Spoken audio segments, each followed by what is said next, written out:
The rain had started to fall just as the last guest arrived, sheets of water blurring the plastic flamingos and peonies outside Melanie's window. The women gathered in her living room, wine glasses raised, voices low as they gossiped over the book's anti-hero.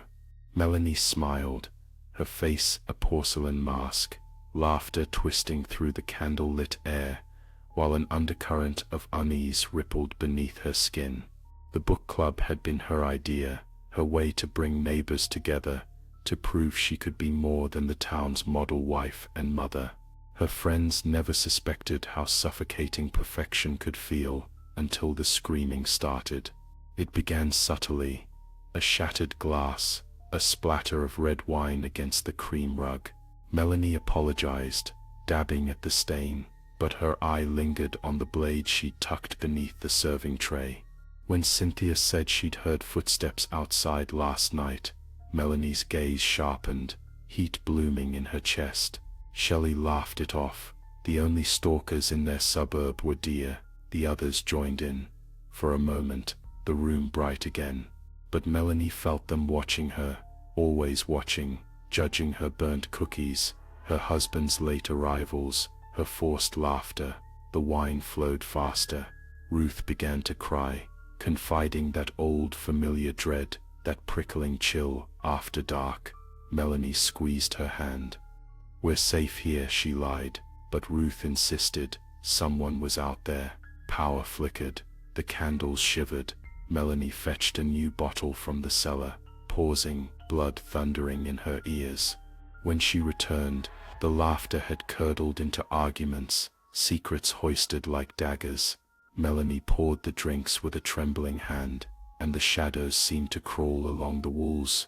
What no one noticed was her husband's old hunting knife, gleaming coldly beneath the napkins. Words turned sharp.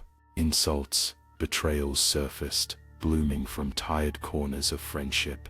Melanie watched the storm through the window, wishing to be swept away, wishing for silence. Later, the police questioned her multiple times. Her eyes brimming with tears, Melanie recounted the night, the pounding at the door, the flickering lights, the hooded figure she'd spotted outside, the screams, the sprint through rain-soaked halls. They found claw marks on the back gate, a muddy footprint on the white carpet. They found, of course, the bodies, Cassie on the stairs, Ruth in the kitchen, Cynthia sprawled in her armchair, all with desperate frozen expressions twisted upward in final terror.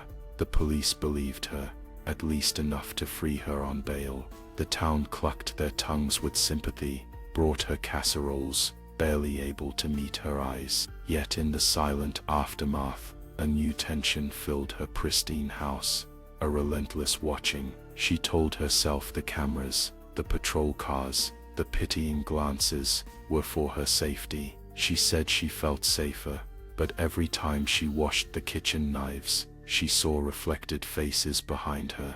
Every night, she heard the slow footsteps in the hall, and in the hush before dawn, the ghosts of wine-soaked whispers, accusing, circling, waiting for her to drop her mask. And through the twilight shadows behind each curtain, something watched, patient, biding its time.